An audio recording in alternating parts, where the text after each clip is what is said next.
Everyone, I've made quite a few videos on Adin Ross, but that's only because of the dumb shit he does that gets everyone's attention. I'm not gonna say he's a genius, but he knows how to do certain stuff that attracts up a lot of attention, which is how people on the internet succeed. If everyone is always talking about you, even if they're saying that you're dumb, you will eventually get a handful of people who become your fans because they like you. Which is why this recent event blew up so big, where he built up a lot of hype by saying he's gonna do a stream interviewing Kim Jong Un. I'm sure most of you already seen the stream, or saw highlights of it, and saw that the guy he brought on looks 40% like Kim Jong Un, and he's just a guy pretending to be him. But before then, there were people who actually believed he was gonna get him on, which is why the stream got over 300,000 viewers, which I think makes it the most viewed stream in history. And that makes me kinda sad, because that means that's the biggest live stream ever, which is some guy setting up a dumb interview where he brought an actor to pretend to be someone else who looks nothing like him. On one side, it's not as surprising, because most of his fan base are children, so they don't have enough awareness to believe if it's real or not. And then I'm sure there were also people who knew that it was a fake, but they still wanted to tune in to see who he'd bring on to compensate for the guy.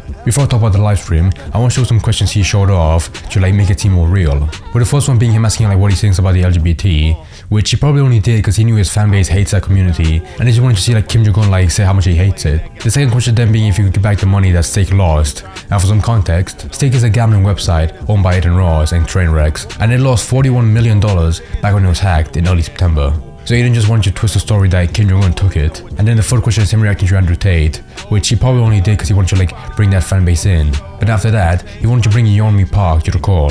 And he's a North Korean YouTuber who fled the country at a very young age and went to China and has become quite popular for recounting the past while there. It's kinda shady to bring someone in who struggled in the past and then have him argue with the leader of the country to just capitalize on their trauma. But then the fifth question is him going right back to the dumb stuff, asking which one's better, Donald Trump or Joe Biden. I bet a lot of people were excited for this, because they can get very heated when talking about politics. Plus, with how chaotic stream chats are in general, it would have been total anarchy if everyone argued with each other. He followed that up with the sentence, USA better than North Korea, which I'm not sure if this was a question or a statement you say to him. The second to last question is E-date, which might be referring to if he goes out with women from other countries, or if he wants to go on one with him. Considering the fact the first question, which you get him to talk shit about LGBT, is then kind of ironic to asking for a date. The last question was meant to be a setup for a prank, where behind the censor bar it says nutsack, which he did before in the past for a pair of fake balls to a woman. But I'm guessing he was so proud of it and found it so funny that he wants to do it again. This list of dumb questions should have been the first sign that it was going to be fake, because Kim Jong Un barely does interviews anyways. So the fact that the only time an America was able to speak to him on an interview and he brought up these questions was also a dead giveaway. But anyways, on the stream, when the interview was about to happen, a huge wave of people joined at the last minute, just to have all that hype gone the second the impersonator showed up. I think the literal second he appeared, there were two types of reactions. The first one being the people who actually laughed at this, with me being included, because of how hard he tried to pass off as Kim Jong Un and trying to imitate his strict behavior. With Adin Ross also trying to make it seem he's only the real guy, being serious and trying to keep up the act. And then there was a second reaction where there were people who were actually disappointed that it wasn't the real guy. But these people deserve to be sad about it, because I have no idea how these people believed that it was actually going to be real and wasn't going to be a hoax. There will always be people who are willing to believe anything, and that really annoys me, because it's these kind of fan bases that get the stream to be so popular in the first place. Even if you don't only hear the stream, you can still tell from the voice that it's not him, because it's just clearly some Asian guy who's born in America trying to do an accent. 안녕하세요, Mr. Ross. I'm sorry, what did you say, sir? I said hello, Mr. Ross. Hey, how you doing, Mr. Kim Jong? Call me Supreme Leader. Supreme Leader. Nice to meet you, man. So I had some just a quick few questions for you. I'll make it. I know your time there is valuable and stuff. I just wanted to just really do this and just show everyone that world peace is super important to me, and I want everyone to love each other, because we're all one. So I wanted to ask you some questions, if that's okay with you. Ask away, Mr. Ross. My first question here, Mr. Kim, is what are your thoughts on world peace? I'm all for world peace.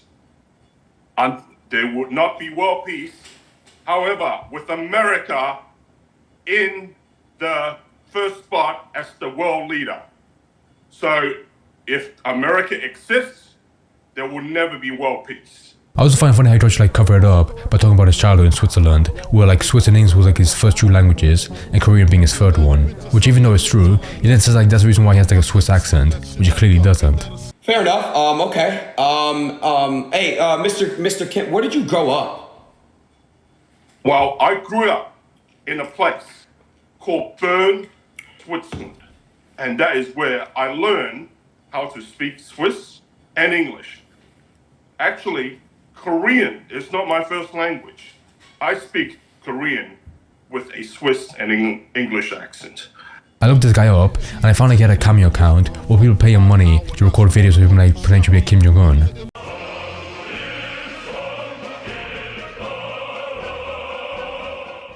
안녕하세요. Hello, Cameo. This is the Supreme Leader of North Korea, Kim Jong Un.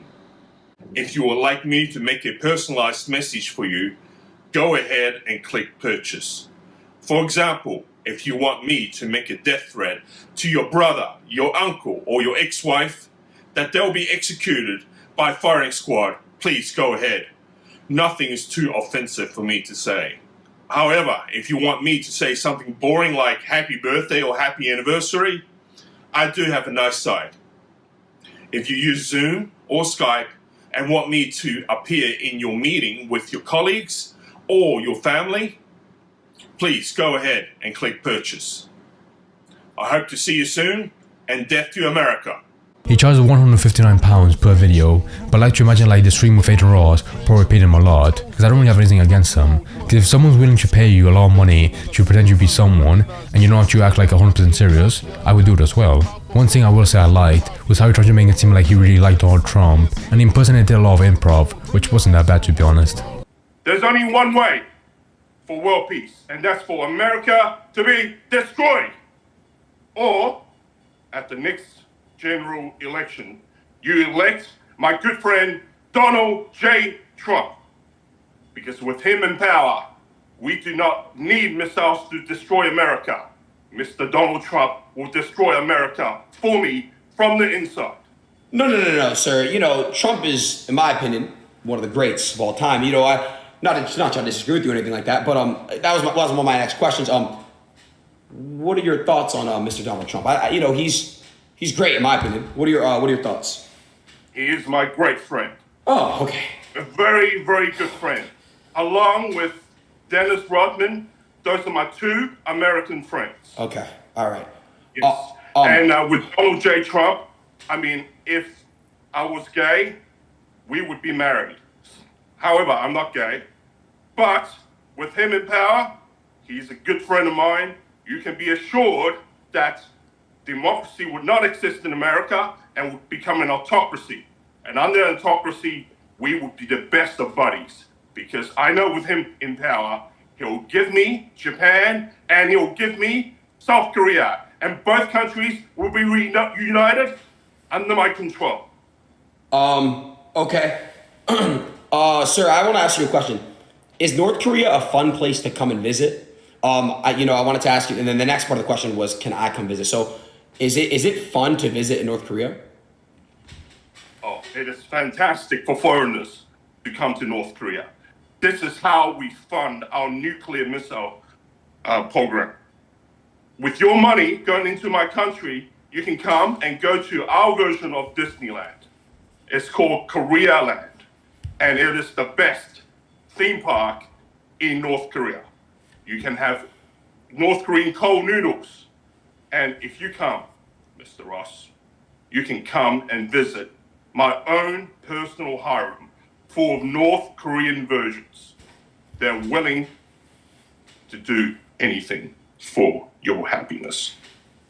When Adrian Ross mentioned him going to North Korea, I immediately saw him going to like a labor camp and being worked to death. American tourists are like already at a big risk of getting arrested there, so if a really big streamer went there and tried to like do something funny, there would be a lot of news about how he got arrested and killed. Or maybe it would turn out like that one incident where a tourist got arrested and he was beaten half to death, and when he was sent back to America, he died from his injuries. With the only reason for him being returned is because they didn't want him to die in North Korea. Which is why Adrian would be really fucked if he was ever arrested, and even if he wasn't beaten, he'd probably have to wait like a really long time before he was returned. Another part I really liked was when they asked him what happened to like the $41 million that's taken lost, and he just responded with like he took it for himself to pay for stuff in Korea. Then when he asked for it back, the guy didn't even hold it back, and his performance was pretty funny. I'm gonna ask you a quick question here. You know, I heard there was a leakage or some type of like, you know, do you know the company Stake? Do you know anything about Stake being robbed for $41 million? Yes, I do. Yes, I do. Actually, it was me. It was me. I'm have to say thank you for the money, because I know that money would have gone to greedy capitalists in the United States who have shown no concern for their own people. So I relieved you and the stakeholders of your money to feed my own people and for my nuclear rocket system. With your money, we can now, that I've stolen from you, we can launch missiles to New York. Okay. No. New Jersey. No. That can't happen. So thank you very much for the money. Wait, well, hold on a second. Can I have it back, please? Because you want me to give it back to you? Yeah, I can send you my Bitcoin address and you can send it to me, please. That'd be great. What a fucking idiot. You fucking idiot. Thankfully, this stream didn't end, because then Aaron carried on to like wake up Andrew Tate and bring him to a call. I hate how often he tries to like implement him on every possible moment of a stream, just to like make all the kids happy. But when he invites him on, you can see on his face like how hard he tries not to laugh, and also like how tired he is, because he just woke up at like 3 AM and now he's forced to like play with this act. One thing that struck me off a bit was his sister joke, where he says like if Aiden ever comes to North Korea, he can fuck his sister. Not because it was weird, but I feel like the actual Kim Jong Un would really be pissed off at that joke of someone fucking his sister. Mr. Tate and Mr. Ross, if you come to North Korea, I'll put you up in my penthouse, and you'll have exclusive use of my private harem. How does that sound? And Mr. Ross, you can get to fuck my sister. She really needs a big dick. I mean, look at that face. What the fuck?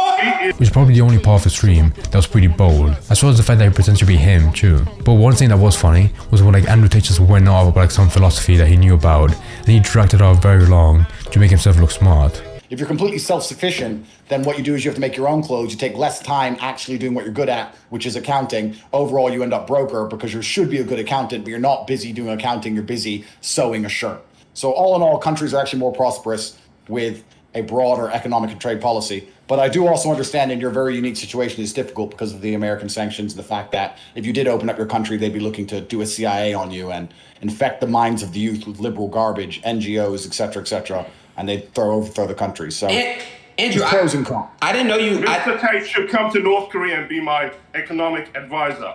Andrew, I didn't know. Andrew, I didn't know you. Andrew, I didn't know you picked up another language. Japanese? You learn how to speak Japanese? What's the joke? I don't understand. I don't think people need an explanation on why the way North Korea works isn't right, but I bet a bunch of like fanboys were like really amazed by his speech. The last thing I remember is the actor saying like he might start doing his own streams, which he could do to like piggyback off all the fans he could get from Aiden Ross. But then that means he's gonna have to like act like Kim Jong Un as long as he's on stream, which I don't think is possible for any person to do like an impersonation for hours. I'm just glad he was able to like make some money and like entertain people as well, because he didn't really do anything wrong, he was just fun to watch. But yeah, in closing, I think any people who believe this was actually being like an actual interview with Kim Jong Un don't deserve to watch streams. So hopefully you guys enjoyed the video, and I'll see you next time. Bye.